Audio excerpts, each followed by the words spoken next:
안녕하세요. 사연 읽어주는 남녀입니다. 오늘도 와주셔서 감사드리며 오늘의 사연 시작하겠습니다. 지금까지 살아온 인생을 소설로 쓰면 여유권도 넘을 거라는 말 흔히들 아시지요? 저 역시 그렇답니다. 저와 남편은 작은 어촌 마을에서 살았습니다. 남편은 뱃사람이었어요. 저는 남편이 잡아온 잡어들을 시장에 내다 파는 일을 했죠. 가난한 살림이었지만 세 아들들이 있어 마음만은 풍족했어요. 다섯 식구의 밝은 미래를 상상하는 것만으로도 행복한 나날이었습니다. 저는 아직도 남편이 제 곁을 떠난 그날을 잊지 못한답니다. 바람이 아주 세차게 불던 날이었죠. 여보, 오늘은 바다에 안 나가면 안 돼요? 지난주 내내 태풍 때문에 쉬었는데 오늘은 그럴 수 없어. 하지만 오늘도 바람이 세게 부는 거예요. 괜찮아. 얘기 예보에도 별 얘기는 없었는걸. 하지만 너무 불안해요. 뱃사람이 바다를 무서워해서야 되겠어. 무사히 다녀올 테니 걱정 마. 그게 남편과의 마지막 대화일 줄이야. 그때는 미처 몰랐습니다. 바람은 집채만한 파도를 만들었고 곧이어 한 치 앞도 보이지 않을 정도로 비가 퍼부어댔어요. 도시에서만 나고 자란 사람들은 아마 모르겠죠. 거센 바람과 비가 몰아치는 날 바다가 얼마나 잔인해지는지 말이에요. 8살짜리 첫째 아들에게 연년생 둘째와 2살 된 막내를 맡기고 저는 정신없이 부둣가로 달려갔습니다. 저보다 먼저 부둣가에 나와 있던 옆집 아주머니가 저를 보자마자 울부짖기 시작했어요. 아이고 세댁, 일일 어째? 배가 뒤집어졌대. 배가요? 설마 저희 남편이 탄 배는 아니죠? 못된 마음이지만 남편이 탄 배는 아니길 간절히 말했습니다. 사람은요? 사람은 무사한 거죠. 이렇게 파도가 치는데 누가 바다에 나가려고 하겠어. 안 돼요. 그럼 우리 남편 어떡하라고요? 지금이라도 나가면 구할 수 있을 거예요. 저는 지나가는 사람들을 붙잡고 애원했어요. 제발 남편을 구하러 가달라고, 제발 애들 아빠를 살려달라고요. 하지만 하늘은 무심하더군요. 다음날 언제 그랬냐는 듯 하늘은 구름 한 점 없이 깨끗했어요. 사람들은 구조대를 꾸려 바다로 나갔죠. 저는 두 손을 모으고 기도를 했고요. 하느님 부처님, 제가 이렇게 빌게요. 제발 남편이 무사히 집으로 돌아오게 해주세요. 반나절 만에 돌아온 구조대는 제 앞에 파란 방수포를 내려놓았습니다. 얼굴을 알아보기 힘들 정도로 온몸은 퉁퉁 불어있는 남자가 제 남편이라니요. 저는 부정했어요. 이 사람 제 남편 아니에요.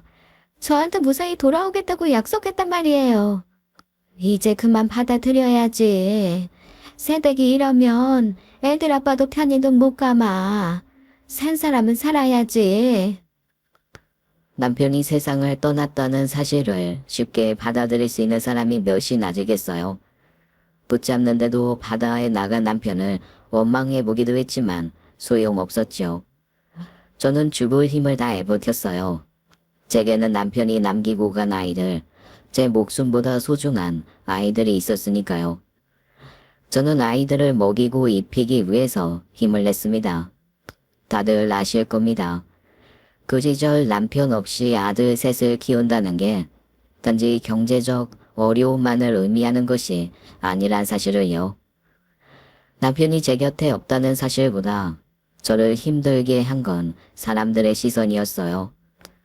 저는 장례를 치른 다음 날부터 시장에 나갔습니다. 어제까지 제게 위로를 건네던 사람들이 차가운 시선을 제게 던지더군요. 그렇게 안 봤는데 사람 참 독하네. 남편이 죽었는데도 목구멍에 밥은 넘어가나 보지? 그래봤자 얼마나 버티겠어. 이 여자 혼자 애들 셋 키우는 일이 쉬운 일인가. 무수한 수군거림 속에서 저는 오직 아들들만 생각했어요. 사람들이 뭐라고 하든 아이들 앞에선 항상 웃는 얼굴을 했습니다. 하지만 아이들이 잠든 밤에는 남편 생각에 베개를 적수었죠. 그리고 그 눈물 속에서 다짐했습니다. 아이들이 훗날 저를 자랑스럽게 생각할 수 있도록 하겠다고요. 하늘에서 지켜보고 있을 남편이 안심할 수 있도록 말이에요. 첫째 원석이는 눈치가 빠르고 사려 깊은 아이였습니다. 남편이 떠난 그해 이미 초등학생이었던 원석이가 아빠의 부재를 모를 리 없었겠죠. 아직 어린 나이에 둘째와 막내를 돌보는 모습을 보면 안쓰러울 때가 많았어요. 둘째 두석이는 호기심이 많은 아이였습니다. 자판을 깔고 생선을 손질하는 제 옆에 딱 붙어 쉴 새 없이 질문을 쏟아내곤 했죠. 엄마, 이건 이름이 뭐예요? 빨갛고 울퉁불퉁한 건 멍게, 가시가 삐죽삐죽한 건 성게야. 엄마, 이건 엄지손가락처럼 생겼어요. 그건 미더덕인데 한번 먹어볼래? 알사탕처럼 미더덕을 오물거리던 둘째가 깜짝 놀라더군요. 와, 엄마, 미더덕이 물총을 쏴요. 그때를 생각하니 갑자기 웃음이 나네요. 또래들이 하나씩 다 갖고 다니는 로봇 장난감 없이도 둘째는 늘 밝고 명랑했었죠. 막내는 남편을 닮아 성격이 서글서글했습니다. 나이 차이가 많이 나는 형들을 어려워하지도 않고 스스럼 없이 장난을 치며 어울렸죠. 친구들과 어울려 다니면서도 성적은 늘 상위권이었어요. 요즘에는 그런 사람을 엄친아라고 하더군요. 자식 자랑 같아서 쑥스럽지만 우리 막내가 딱 그랬습니다. 자라는 동안 아이들은 제 속 한번 썩이지 않았어요. 이제 와서 생각해보면 아이들이 저보다 더 힘들었을 겁니다. 길에서 침만 뱉어도 아빠 없는 자식이라는 나에선 말들이 쏟아지던 시절이었으니까요. 한 번은 이런 일이 있었어요.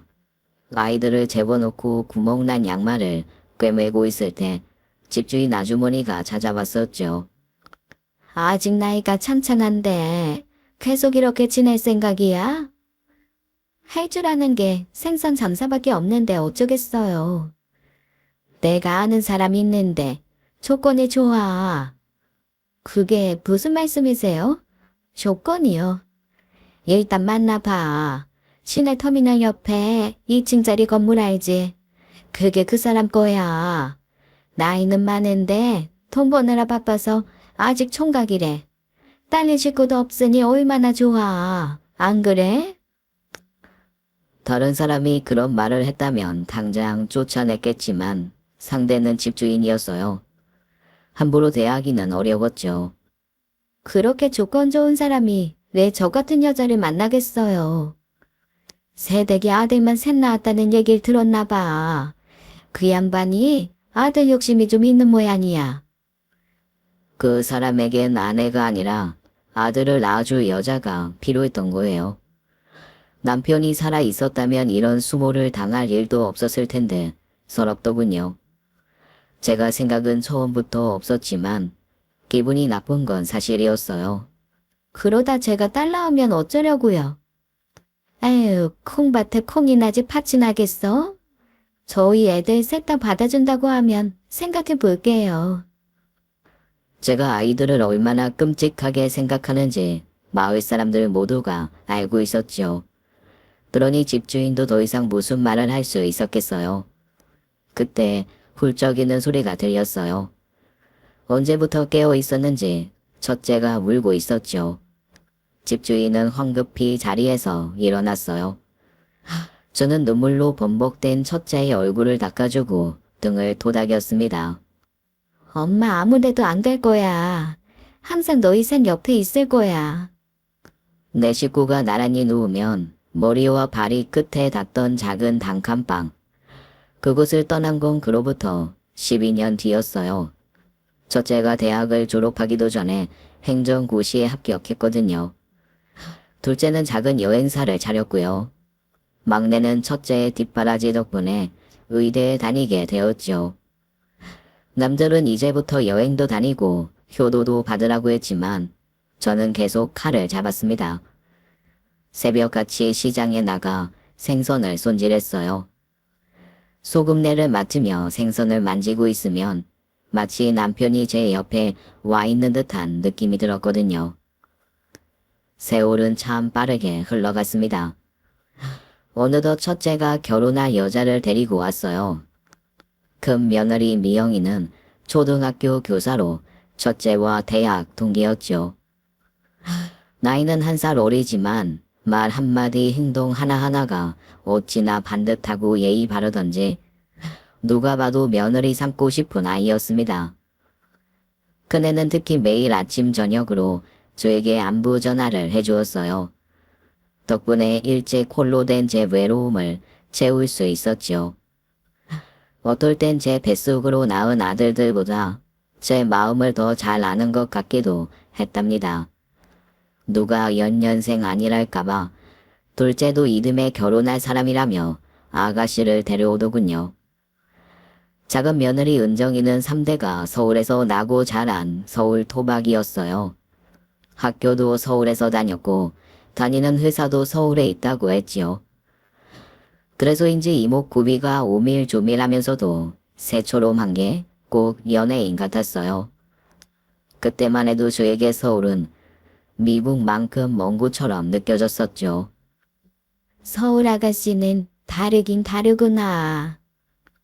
작은 며느리를 행동 하나하나를 보면 그런 생각이 머릿속에 떠올랐답니다. 큰 며느리가 처음부터 어머니 하며 서글서글 다가온 것과는 달리 작은 며느리는 낯가림이 있는 것 같더라고요. 그러나 이상하게도 저는 처음부터 작은 며느리가 예쁘기만 했답니다. 어쩌면 저와 다른 세상에서 자라온 그 애의 분위기에 자연스럽게 끌렸던 건지도 모르겠네요. 결혼하면 여행사 사무실도 서울로 옮기고요. 당시 둘째의 사무실은 안산에 있었어요. 연고도 없는 안산에서 계속 지내는 것보다는 서울에서 사는 게 낫겠다 싶더군요. 다만 걸리는 건 신혼집이었어요. 첫째 내외가 매달 보내주는 용돈도 있고 그동안 저도 계속 장사를 해왔으니 모아둔 돈이 아주 없는 건 아니었지만 그래도 아들 둘을 연달아 결혼시키려니 걱정이 앞섰습니다. 서울 집값이 오죽 비싸야 말이죠. 그래, 말은 제주도로 보내고 사람은 서울로 보내라는 옛말도 있는 법이니 사업하려면 아무래도 서울이 좋긴 하겠지. 그럼 신혼집도 서울에 구할 생각이니? 집 걱정은 마세요. 저희가 알아서 할게요. 네가 무슨 돈이 있다고. 이 어미가 어떻게든 너희 집은 장만해주마. 그때 작은 며느리가 말했어요. 저희 부모님 댁에 들어가서 살려고요. 사돈댁 말이냐? 그러니까 처가살이를 하겠다고? 두석 씨는 형도 있고 동생도 있지만 저희 집은 자식이 저 하나거든요. 제가 시집 가면 부모님이 적적할 것 같다고 들어와서 살면 좋겠다고 하시더라고요. 둘째 네 생각도 같은 거니? 현실적으로 생각해야죠. 지금 상황에선 처갓집에 들어가서 사는 게 최선이에요. 겉보리 서말만 있어도 처가살이를 안 한다는 게 아무리 옛말이라지만 기분이 썩 좋지는 않았지요. 둘째와 작은 며느리는 이미 결정을 내린 상태였어요. 그러니 제가 더 무슨 말을 할 수 있겠어요. 아이들을 보내고 내내 생각했습니다. 내가 서울에 번듯한 아파트 한 채 사줄 만한 능력이 있는 어미였다면 어땠을까 하고요. 그렇게 몇 해가 지났지요. 첫째, 둘째네 모두 무탈하게 잘 사는 것만으로도 저에겐 큰 선물이었습니다. 첫째네는 2년 만에 제품에 손주를 안겨주었고요. 미국으로 유학을 떠난 셋째를 자주 못 보는 것만 빼면 근심 걱정 없는 나날이 이어졌지요. 한동안은 말이죠. 그리고 어느 명절날 잔잔했던 일상이 흔들리기 시작했습니다. 어머니, 저희 왔어요. 오냐, 큰애 왔구나. 근데 손에 든 그건 뭐니? 이거 어머니 보약이에요. 저희 부모님이 어머니 드리려고 지으셨대요. 아이고, 지난번에 보내주신 것도 아직 남아있는데 매번 이렇게 신세를 지고 내가 면목이 없구나. 신세라뇨. 그런 말씀 마세요. 물 좋은 생선 들어오면 저희 친정 먼저 챙겨주시면서 내가 해드릴 수 있는 게 그것밖에 더 있겠니. 사돈 어른들께 감사하다고 꼭 전해드려라. 뒤따라와 들어온 첫째가 다소 불만스러운 얼굴로 말을 꺼냈습니다. 누가 보면 둘이 친모녀 사이인 줄 알겠네. 엄마, 큰아들도 왔는데 아는 척 좀 해줘요. 큰애야, 얘가 점점 나이를 거꾸로 먹나 보다. 어릴 때도 안 하던 오리광을 타부리는구나. 어머니가 물이 새서 그러는데 이 사람 집에선 완전 애예요. 애. 첫째가 뭐라고 말하든 그 순간 저의 시선은 아들 품에 안긴 손자에게 가 있었습니다. 갓 돌이 지난 손자를 안아들며 볼에 입방귀를 불자 손자가 까르르 웃었습니다. 이런 게 행복이구나 싶었죠. 두서오기는요? 아직 안 왔어요? 서울에서 여기가 좀 머냐? 아무래도 차가 많이 막히는 모양이야. 아까 휴게소에서 전화했을 때 거의 다 왔다고 하던데요. 그래서 당연히 저희보다 먼저 도착한 줄 알았는데. 그 순간 현관에서 두석이와 작은애가 들어왔습니다. 야, 왜 이렇게 늦었어? 아까는 거의 다 왔다고 하더니. 그냥 그렇게 됐어. 엄마, 저 피곤해서 들어가 눈 좀 붙일게요. 둘째는 인사도 제대로 하지 않고 곧장 방으로 들어가 버렸습니다. 작은 애의 얼굴에도 피곤이 가득했죠. 명절에 시댁 오는 길이 즐거울 리가 있겠습니까?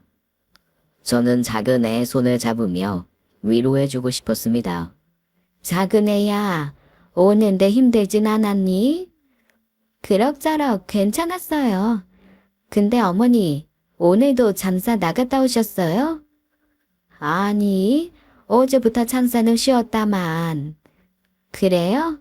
근데 왜 이렇게 비린내가 나요? 장사 다녀오셔서 안 씻으신 건 아니죠? 작은 애가 슬그머니 손을 빼며 인상을 찌푸렸어요. 그 순간 마음속에 숨겨두었던 불안과 부끄러움 때문에 얼굴이 뜨거워지더군요. 작은 애가 말하는 비린내가 제 몸에서 나는 냄새라는 걸 저라고 왜 모르겠어요. 하지만 일생 동안 생선과 함께 살아온 이 손에서 비린내를 없애기란 불가능한 일이었죠. 작은 애의 표정은 순간 저를 더욱 작고 초라하게 만들었습니다. 저는 모르는 척하고 안방으로 들어가 옷을 갈아입고 나왔습니다. 그때 마당에서 그네가 고무줄 바지를 들고 오며 대뜸 말했습니다.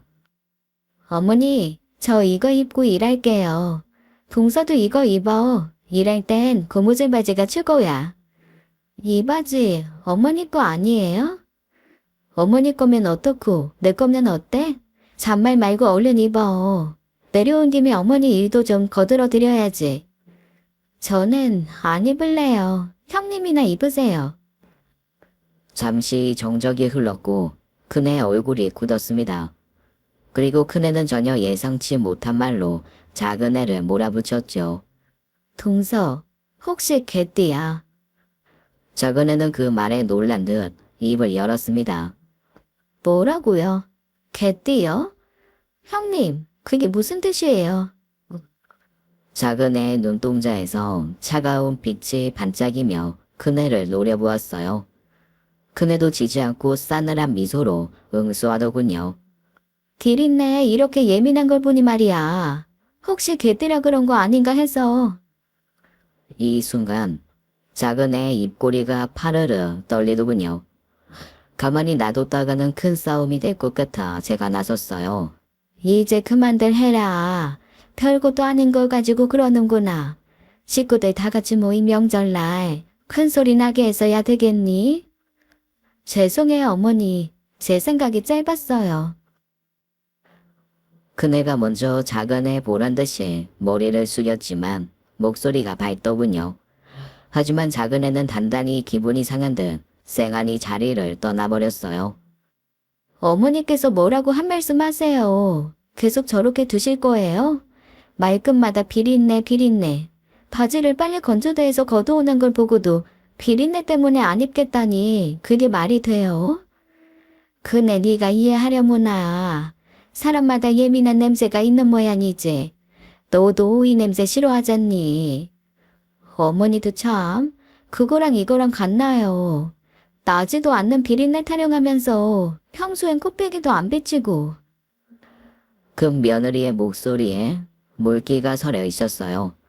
저 대신 나서준 큰 며느리에게 고마움과 동시에 작은 며느리에 대한 생각에 머리가 복잡했습니다. 이깟 일로 울긴 왜 울어.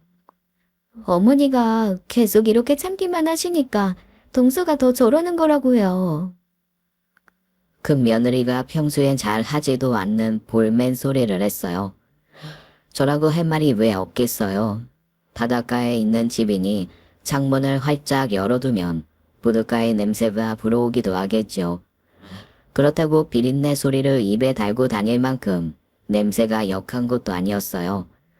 큰 며느리 말처럼 쓴소리를 할까 하다가도 능력 없는 어미 때문에 처가살이를 하고 있는 둘째를 생각하면 입을 다물 수밖에 없었습니다. 그날 저녁 식탁 위에 정성껏 준비한 음식들이 가득 차려졌습니다.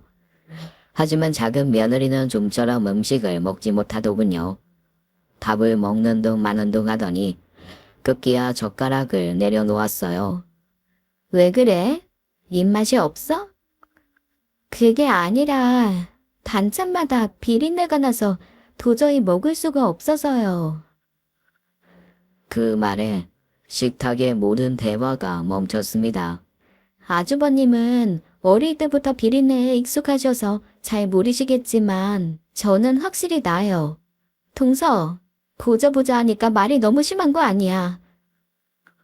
그 며느리는 그동안 참아왔던 감정이 폭발한 듯 차가운 말투로 작은 며느리를 쏘아붙였어요. 나 원참 기가 막혀서 동서 말대로 내 아빠가 비린내에 익숙한 거라고 치자. 그게 다 왜 그런 건데? 어머니 혼자 아들 셋 먹여 살리느라 얼마나 고생하셨을지 한 번이라도 진지하게 생각해 본 적 있어? 어머니 고생하신 걸 누가 모른대요? 그래도 비린내가 나는 걸 어떡하라고요? 아, 여보, 일단 진정해. 당신 지금 너무 감정적인 것 같아. 재수 씨도 이제 그만하시고요. 첫째가 큰 며느리의 팔을 붙잡았어요. 하지만 첫째도 형식적으로만 말릴 뿐 적극적으로 나서진 않더군요. 작은 며느리는 눈물을 글썽거리며 억울함을 토로했어요. 형님은 왜 이렇게 절 몰아세우기만 하세요? 저는 비린내가 싫어요. 싫다고요. 그걸 저보고 어떻게 하라는 거예요? 동서가 3살 먹은 애야? 진짜 너그럽게 생각해서 동서가 냄새에 유난히 예민하다고 해도 어머니 들으라는 듯이 그런 거는 예의가 아니잖아.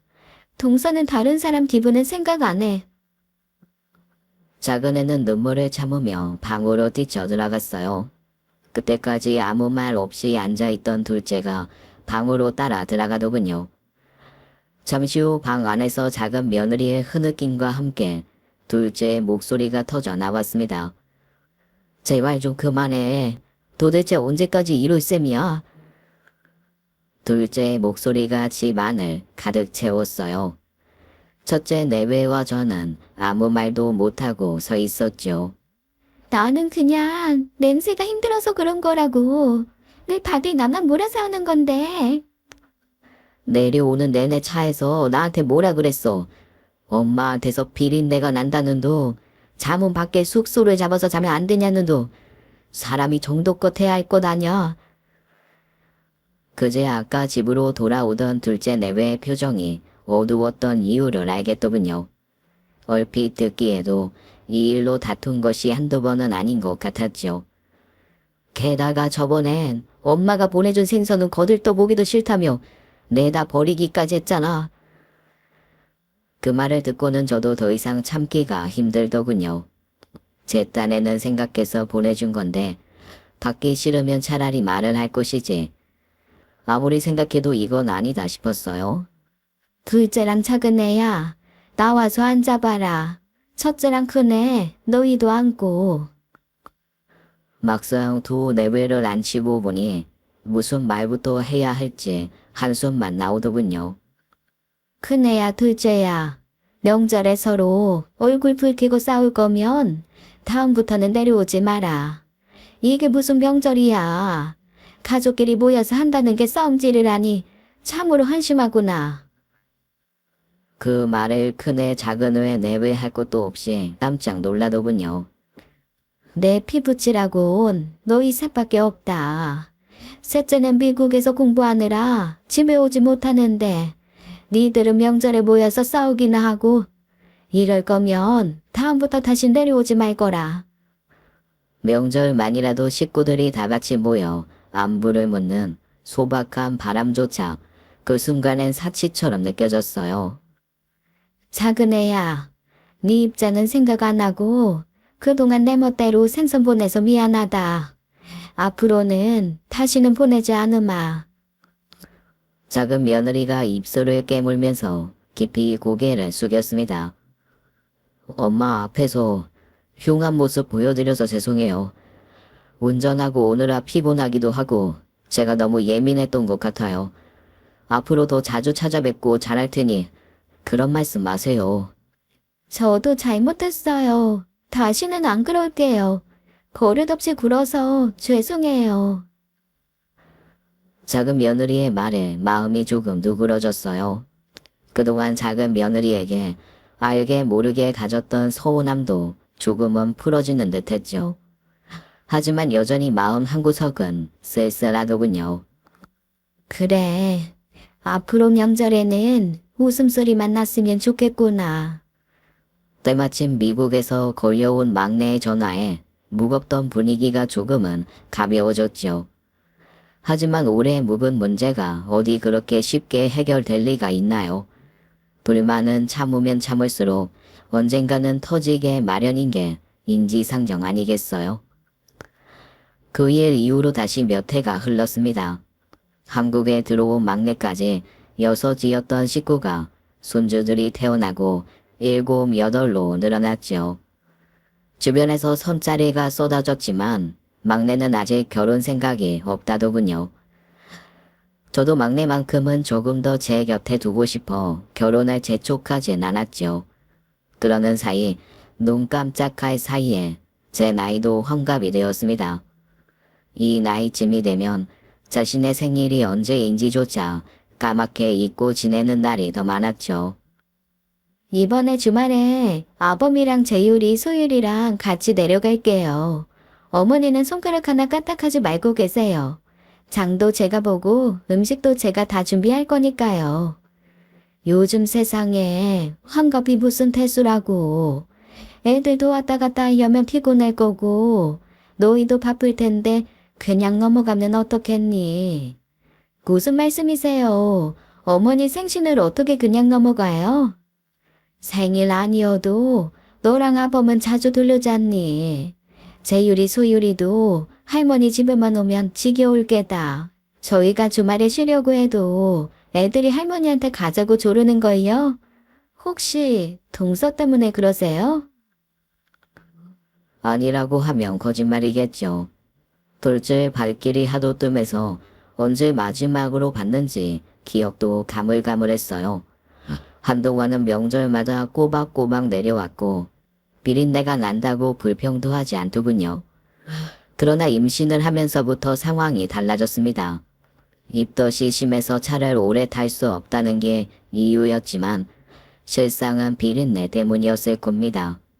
손녀가 태어난 이후에도 명절엔 이런저런 핑계로 내려오지 않았습니다.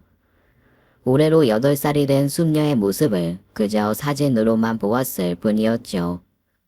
동서한테는 제가 연락할게요. 놔둬라. 바쁜 애들 굳이 내려오라고 하고 있겠니? 그렇게 말하면서도 마음속 깊은 곳에서는 둘째네가 내려왔으면 싶었어요. 얼굴을 못 보는 동안 마음속 깊이 그리움이 자리 잡고 있었던 모양입니다. 환갑날이 되었습니다. 첫째 내외는 일찍부터 와서 잔치상을 차렸어요. 큰 며느리는 손수 떡을 준비해 동네 사람들에게 돌리기도 했지요. 차림새를 점검하며 분주히 움직이는 큰 며느리를 보며 저는 진심으로 고마웠습니다. 고유 시어머니를 챙기는 게 쉽지 않은 일인데 역시 맏며느리는 아무나 하는 게 아니구나 싶었죠. 셋째는 바쁘긴 하지만 늦게라도 내려오겠다고 했어요. 둘째네는 늦도록 연락이 없었죠. 올해도 얼굴 보긴 어렵겠구나 싶어 서운한 마음이 들더군요. 큰 며느리에겐 환갑이 별거냐고 했지만 그래도 환갑인데 잠깐이라도 얼굴을 비춰주면 얼마나 좋을까 싶었습니다. 엄마, 저희가 너무 늦었죠. 빨리 온다고 서둘렀는데 역시나 형수님을 이길 수는 없네요. 얼마나 듣고 싶었던 둘째의 목소리였던지 저는 버선발로 나가 아들을 맞이했어요. 작은 며느리가 저와 눈이 마주치자 고개를 숙여 인사를 하더군요.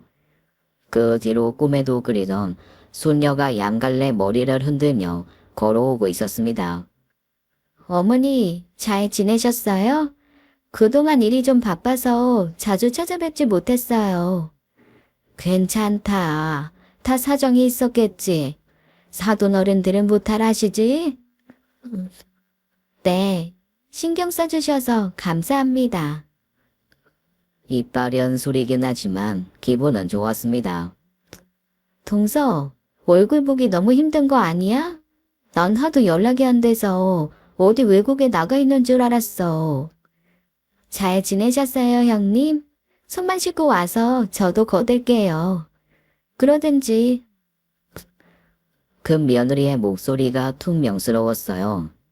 저야 자식이니까 찾아와 준 것만으로 서운함이 눈 녹듯 사라졌지만 같은 며느리 사이엔 그게 또 아니겠지 싶더군요. 그래도 시간이 지나면 차차 풀어질 마음이라 생각하며 넘겼습니다. 영서야, 할머니께 인사드려야지. 할머니, 안녕하세요. 저는 초등학교 1학년 김영서라고 해요. 아이고, 예쁘기도 하지. 말하는 게 아주 똘똘하구나. 근데 아빠, 할머니는 서울에 있는데. 서울 할머니는 외할머니고 여긴 아빠의 엄마야. 아빠의 엄마면 친할머니예요? 아이고, 내 새끼 똑똑하기도 하지. 그래, 맞다. 내가 네 친할머니란다. 동그란 눈을 반짝이며 저의 얼굴을 천천히 훑어보던 소녀의 모습이 어찌나 예쁘던지요. 아이는 제 얼굴을 한참 바라보다가 말했어요. 할머니, 저 밖에 나가서 놀아도 돼요? 마당에는 재유리와 수유리가 놀고 있었죠. 아이들은 확실히 빠르게 친해졌어요. 서로 낯설 텐데도 금세 마당을 뛰어 놀더군요. 형님, 저 뭐부터 하면 될까요? 전이랑 잡채랑 웬만한 건 내가 이미 다 했으니까 동서는 전어 손질만 해. 네? 전어요? 장 보러 갔는데 전어가 싱싱한 게 물이 아주 좋더라고. 넉넉하게 사왔으니까 몇 마리는 회로 먹고 나머지는 마당에 숲을 피워서 구우면 될 것 같아. 그 며느리 딴에는 소심한 복수를 하겠다고 전어를 사온 거였겠죠. 작은 며느리가 전어에 손을 대지 못하고 머뭇거리자 큰 며느리의 말투가 뾰족해졌어요. 왜? 못하겠어? 가자미 튀긴 것도 비려서 못 먹는다는 작은 며느리가 전어를 어떻게 손질할 수 있겠어요. 어쩔 수 없이 제가 소매를 걷어붙였죠. 그거 이리 내라. 내가 손질해주마. 어머, 어머니는 편안히 앉아서 생신상 받을 준비만 하시면 된다니까요. 여기서 생선 다듬는 거 나보다 더 잘하는 사람 있니? 내가 후딱 해치우는 게 낫지. 그럼 동서랑 같이 하세요. 제가 전어를 다듬는 줄 알고 자리를 뜨려던 작은 며느리가 멈칫하더군요. 어찌나 크게 한숨을 내쉬던지 겨우 덮어두었던 서운함이 슬그머니 다시 올라왔어요. 어머니, 고무장갑 있어요? 왼손으로 만지면 손에 비린내 날 것 같아서요. 어쩐지 잘 버틴다 싶었는데 여지없이 작은 며느리 입에서 비린내라는 단어가 튀어나오더군요. 저는 아무 말 없이 싱크대 안에서 고무장갑을 꺼내 주었답니다. 이거 새 거 맞죠? 제가 염소 낳고 비위가 더 나빠져서요. 이해하시죠? 굳이 새 거냐고 묻는 심보는 무엇인지 처음엔 서울 아가씨라 그럴 수도 있을 거라고 작은 며느리를 이해하려 했었습니다. 작은 며느리 흉을 보는 것 같아 저 혼자 속을 끓인 것도 여러 번이었고요. 하지만 시집 온 지 10년이 넘었는데도 여태 비린내 타령을 한다니요. 그것도 평생 생선 장사를 하며 살아온 시어머니 앞에서 대놓고 말입니다. 그 며느리가 입만 뻥끗거렸어요. 저만큼이나 어이가 없었던 거겠죠. 저는 전호의 배를 가르고 칼로 탕탕 치면서 화풀이를 했어요.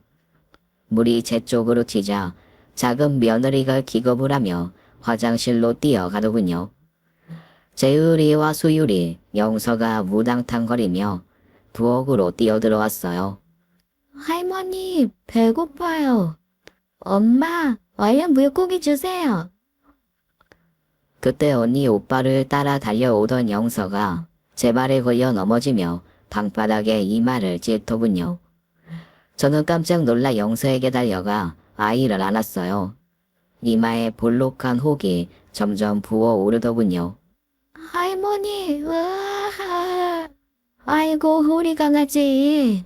할머니가 호해줄 테니까 그만 울거라.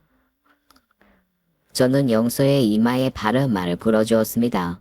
밖에서 얼마나 뒹굴며 놀았는지 아이의 온몸이 흙투성이더군요. 저는 손으로 아이의 옷에 묻은 흙먼지를 털어주고 있었죠. 그때 영서의 울음소리를 들은 작은 며느리가 화장실에서 뛰쳐나오며 소리쳤어요. 제품에 안긴 영서를 가로채듯 빼앗아갔죠. 어머니, 지금 뭐 하시는 거예요? 비린내 나는 손으로 애를 만지면 어떡해요? 애한테 비린내라도 나면 어머니가 책임지실 거예요? 왜 남의 자식을 함부로 만지고 그러세요? 뭐라고? 남의 자식? 그럼 영서가 제 애지 어머님 애예요? 아이 정말 애 옷 다 젖었잖아요. 생선 만지고 손을 씻으신 거예요? 안 씻으셨죠? 아, 비린내. 작은 며느리가 아이의 옷에 코를 가까이 대자마자 인상을 찌푸렸어요. 원망이 가득한 눈길로 저와 큰 며느리를 번갈아 노려보더군요. 영소는 아프다 소리 한마디 못하고 제 어미의 눈치를 보느라 바빴어요.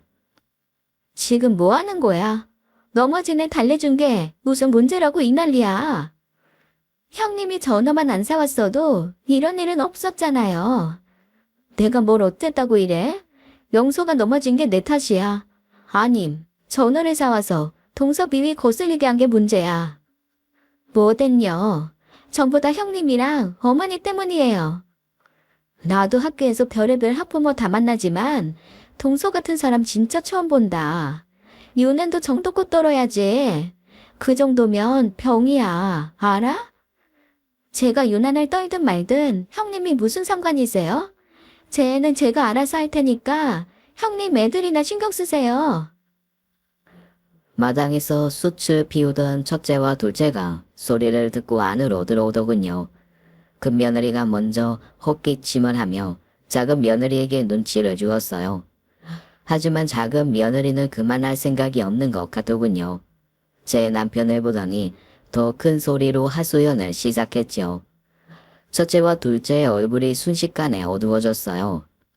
서방님, 이건 해도 해도 너무하잖아요. 몇 년 만에 겨우 찾아와선 생선 다듬다 물 몇 방울 튀었다고 난리를 치질 않나. 별로 젖지도 않은 애 옷에서 비린내 난다고 뭐라고 하질 않나. 큰 며느리 작은 며느리 할 것 없이 소리를 지르는 통에 머리가 깨질 것 같았어요. 오늘따라 유난히 더 비린내에 예민한 작은 며느리의 행동도 이해할 수 없었지요. 물론 그보다 걱정되는 건 숨주들리지만요. 아범아, 애들 데리고 슈퍼에 좀 다녀오너라. 배고플 테니 뭐라도 좀 사 먹이고. 알겠어요. 두석이랑 같이 다녀올게요. 차에 영서 옷 있지? 첫째가 아이들을 데리고 나갔어요. 둘째는 마지못해 첫째의 뒤를 따라 나섰죠. 애들 앞에서 험한 꼴이나 보이고 그러고도 네가 영사임이라고 할 수 있니? 아까는 제가 너무 흥분해서 그랬어요. 하지만 어린애들이 얼마나 무서운지 어머니가 모르셔서 그래요. 어제까지 평생 친구하자고 약속했던 애들도 친구가 자기보다 약하다 싶으면 괴롭히고 억진 여겨요. 같이 떡볶이 먹으러 가자고 하면 몸에서 비린내 난다고 대놓고 말하고요. 다른 애들보다 조금만 뒤떨어져도 바로 따돌림 당하는 게 학교예요. 영서 몸에서 비린내라도 나봐요. 어느 아이가 영서랑 친구하려고 하겠어요? 작은 며느리의 말이 맞을지도 모르죠. 제가 아이를 키우던 시절과 지금은 다를 테니까요.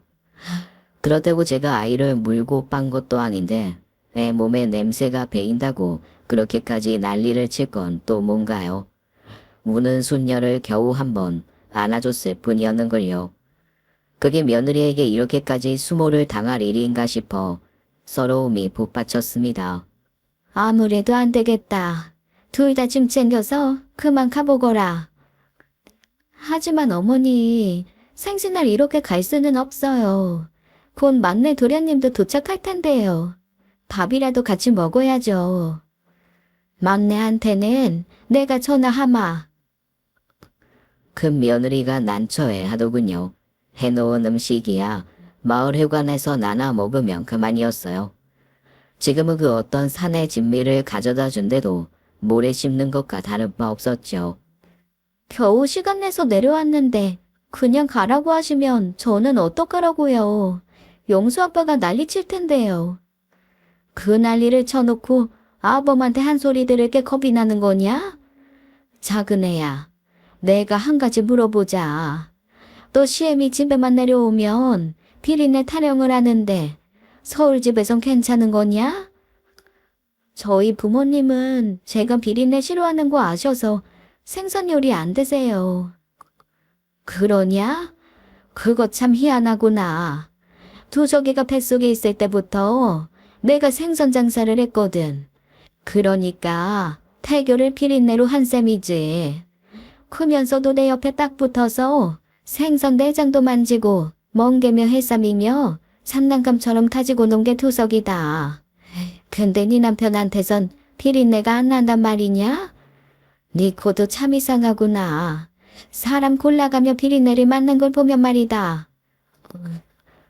작은 며느리의 얼굴이 벌겋게 달아오르더군요. 무슨 말인가 하려는 듯 입을 옴짝거렸지만 저는 듣기 싫다며 방으로 들어갔습니다. 집으로 돌아간 첫째와 둘째가 번갈아가며 전화를 걸어왔지만 저는 아예 핸드폰을 꺼두고 받지 않았답니다.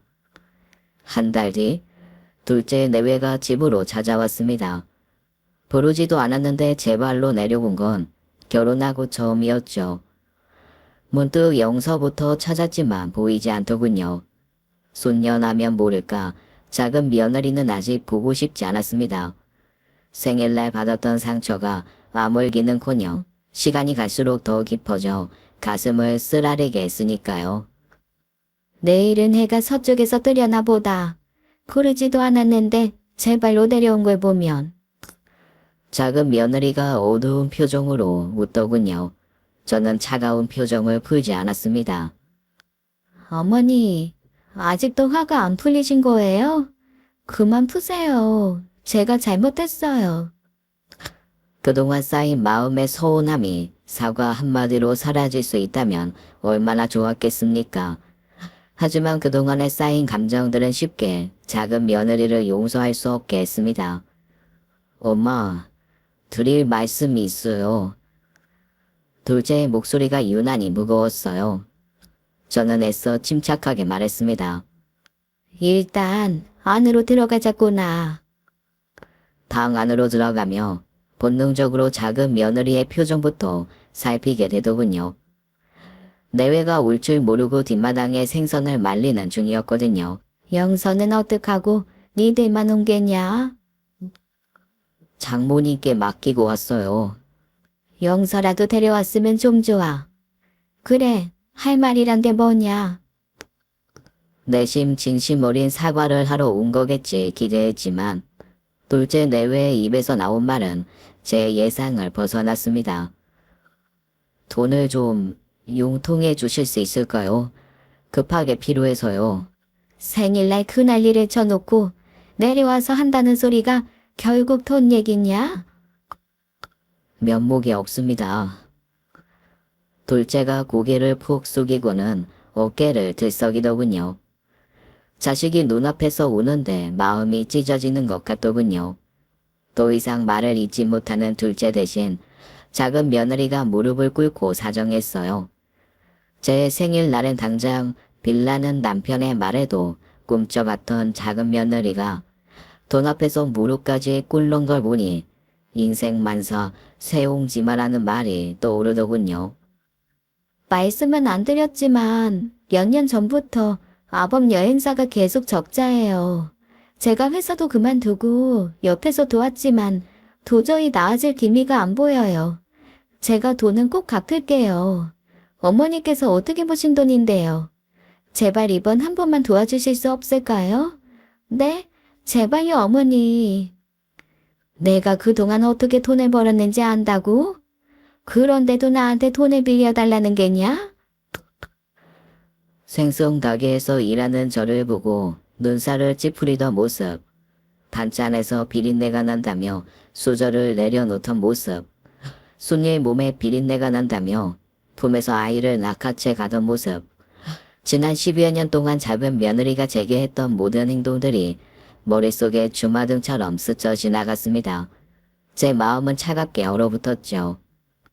미안하게 됐구나. 내가 가진 거라고 해봤자 생선 팔아본 돈인데 비린내가 나서 못 빌려주겠구나. 그 말이 얼마나 차갑게 들렸을까요? 그렇게라도 그동안의 서러운 마음을 표현하고 싶었죠. 돈 때문에 무릎을 꿇는 작은 며느리의 모습이 괘씸하기도 했고요. 내외가 돌아가고 저는 그날 밤 내내 잠을 설쳤습니다. 일주일 후 작은 며느리 혼자 집을 찾아왔더군요. 문을 열고 들어선 작은 며느리는 비를 흠뻑 맞은 사람처럼 어깨를 축 늘어뜨리고 있었습니다. 눈이 부은 것을 보니 이미 한참을 울고 있었던 모양이더군요. 작은 며느리는 한참을 더 울다가 겨우 입을 열었습니다. 어머님, 그동안 정말 죄송했어요. 제가 너무 예민했던 거 잘 알아요.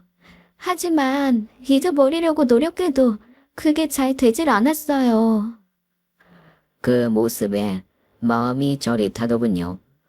작은 며느리는 손수건을 꺼내 눈물을 닦으며 힘겹게 이야기를 이어갔습니다. 사실은 옛날에 저희 집도 생선가게 했었어요. 학교가 끝나면 생선가게 구석에서 숙제를 하곤 했고요. 어떨 땐 바쁜 엄마를 도와서 일을 거들기도 했고요. 그래서 저희 집엔 늘 비린내가 가득했어요. 그 냄새가 제 교복에 배고 제 몸에 묻어나는 게 정말 싫었어요. 작은 며느리가 다시 흐느끼더군요. 어린 시절의 기억을 떠올리는 것조차 며느리에겐 고통인 듯 보였어요. 학교에 가면 친구들이 저 놀렸어요. 제 옆에만 오면 코를 막았고 냄새나는 애라고 부르면서 저를 따돌렸고요. 처음엔 어떻게든 견뎌보고 제가 먼저 친구들한테 다가가 보려고 애를 썼지만 소용없었어요. 친구들 말이 점점 저를 힘들게 만들었죠. 제 자신이 너무 싫었고 부모님이 원망스러웠어요. 그럴수록 냄새에 더 예민해져만 갔고요. 생선으로 만든 거라면 쳐다보지도 않았어요. 그럴수록 전 더 괴로워져만 갔고요. 작은 며느리의 목소리는 점점 더 떨려왔습니다. 며느리의 고백은 가슴속 깊은 곳에서부터 올라오는 아픔을 담고 있었죠. 그 어린 시절의 상처가 얼마나 깊이 작은 며느리의 삶에 영향을 끼쳤는지 느껴졌어요. 비린내 왜 그렇게 예민하게 반응했는지도 알 것 같았습니다. 어머니께 올 때마다 그 시절의 아픔이 떠올랐어요. 어머님이 생선가게를 하신다는 사실이 저에겐 그 고통을 상기시키곤 했어요. 절 괴롭힌 건 친구들이었는데 어머님만 보면 옛 기억이 떠올라서 견딜 수가 없었어요. 마치 제 몸에서 비린내가 나는 것 같은 기분이 들었고 그래서 더 못되게 행동한 것 같아요. 그랬었구나. 왜 진작 이야기하지 않았니? 그랬으면 이런 오해도 없었을 텐데. 예민하게 굴고 짜증을 부리면서도 스스로 얼마나 자책을 했을지 안타까운 마음이 들어 저까지 눈물이 날 것 같았어요. 어머님께서 얼마나 고생하셨는지 알면서도 제 어린 시절 상처 때문에 어머님을 이해하지 못했어요. 어머님이 생선가게에서 힘들게 일하시는 모습을 보면서도 그 고통을 공감하지 못했던 제 자신이 너무나도 미웠어요. 힘든 얘기일 텐데 이렇게 고백해줘서 고맙구나. 이제 그만 울고 고개를 들렴. 작은 며느리는 진심 어린 사과와 함께 저를 바라보았습니다. 그 눈빛 속에는 진심 어린 사과와 후회의 빛이 가득했어요. 비록 제가 너무 늦게 깨달았지만 그동안 어머님께 드렸던 상처 진심으로 사과드리고 싶어요. 어머님을 이해하지 못한 거 그리고 그로 인해 상처 드렸던 거에 대해서 정말 죄송합니다. 작은 며느리의 말은 제 가슴 깊은 곳에 와닿았습니다. 과거의 상처를 고백하는 며느리의 말 속에 담긴 진심 어린 사과에 제 마음속 서운함과 미움이 눈 녹듯 사라지더군요. 한 발 더 나아가 서로에 대한 깊은 이해와 공감이 싹 트는 걸 느낄 수 있었죠. 아가야, 이제야 네 마음을 알겠구나. 미안하다. 그래서 그렇게 비린내에 예민한 건 줄은 짐작도 못했어. 어머님, 사실은요. 저는 어머님께 정말 배우고 싶은 게 많아요. 어머님께서 어떻게 그렇게 강하게 살아오셨는지, 어떻게 가족을 위해 헌신하셨는지 정말 알고 싶어요. 저는 미소를 지으며 대답했습니다. 나도 처음부터 강했던 건 아니야. 많은 시련을 겪으면서 배우고 성장했단다. 너도 충분히 할 수 있어. 중요한 건 가족을 생각하는 마음이야. 작은 며느리는 제 말을 새겨듣는 듯 조용히 고개를 끄덕였습니다. 이제 진심 어린 존경과 애정이 담긴 얼굴이었어요. 저는 며느리를 따뜻하게 안아주었습니다. 재혼이 전해지는 순간 저도 모르게 눈물이 나더군요. 작은 며느리와 저는 서로의 눈물을 닦아주며 다시는 서로에게 상처 주지 말자고 말했습니다. 가족 간의 갈등이 결국 서로의 마음을 이해하지 못해서 생기는 것 아니겠니? 앞으로는 힘든 일이 있을 때 내게 다 털어놓거라. 저 이해하고 용서해 주셔서 정말 감사드려요. 앞으로 제가 정말 잘할게요. 며칠 뒤 저는 첫째에게 전화를 걸어 이렇게 말했습니다. 아범아, 두석이네가 많이 힘들다더구나. 회사가 어려운 모양이야. 내가 그동안 모아둔 돈이 조금 있는데 네가 나 대신 네가 좀 전해다오. 내가 줬단 말은 말고 네가 동생 돕는 것처럼 해주면 좋겠구나. 자신의 동해 둘째를 도와주려는 제 마음을 첫째도 이해한 것 같았습니다. 어릴 때부터 제 마음을 먼저 헤아리던 현명한 아이였으니까요. 제 부탁대로 첫째 아들은 자신이 마련한 돈처럼 둘째 부부에게 돈을 빌려주었습니다. 그 후 작은 며느리는 눈에 띄게 변했습니다. 자주 저를 찾아와 이야기를 나누었고 예전보다 훨씬 밝은 모습으로 변해갔어요. 저를 대하는 태도가 바뀐 게 돈 때문이 아닌 진심이란 사실에 저는 기쁘기만 했죠. 오랜 시간 고민 끝에 둘째 내외는 큰 결단을 내렸습니다. 그동안 힘겹게 운영하던 여행사를 정리하고 생선 요리를 전문으로 하는 음식점을 차리기로 한 것입니다. 가게 오픈 날 첫째 내외는 저를 데리고 둘째 내 가게를 찾았습니다. 가게는 소박하지만 따뜻한 분위기로 가득했고 손님들도 제법 되더군요. 어머니표 생선 요리라는 간편을 보며 저절로 입가에 미소가 지어졌습니다. 어머니, 서울까지 오시느라 힘드셨죠? 제가 여기 제일 좋은 자리 비워놨어요. 이쪽으로 앉으세요. 아주버님이랑 형님도요. 테이블에 앉자마자 작은 며느리는 직접 만든 매콤한 생선찜을 내왔습니다. 그동안 남몰래 숨겨두었던 과거의 상처를 극복하고 두려움을 극복하고 만들어낸 요리였어요. 그건 세상 어느 것보다 특별했습니다. 어떠세요? 입맛에 맞으세요? 작은 며느리가 조심스럽게 물었어요. 저는 생선찜을 한 입 먹어보며 장난스러운 말투로 대답했죠. 비린내가 하나도 안 나고 맛이 좋구나. 어머니도 참. 그 말에 작은 며느리는 쑥스러운 듯 머리를 긁적였고 온 가족이 소리내어 웃었습니다. 큰 며느리도 한 입 먹어보고는 눈을 동그랗게 뜨며 밥 한 공기를 뚝딱 비우더군요. 여기 오신다고 아침부터 굶고 오신 거 아니에요? 제가 얼른 밥 더 가져올게요. 그게 아니라, 아휴, 남사스러워서 말을 못하겠네. 여보, 당신이 대신 말해요.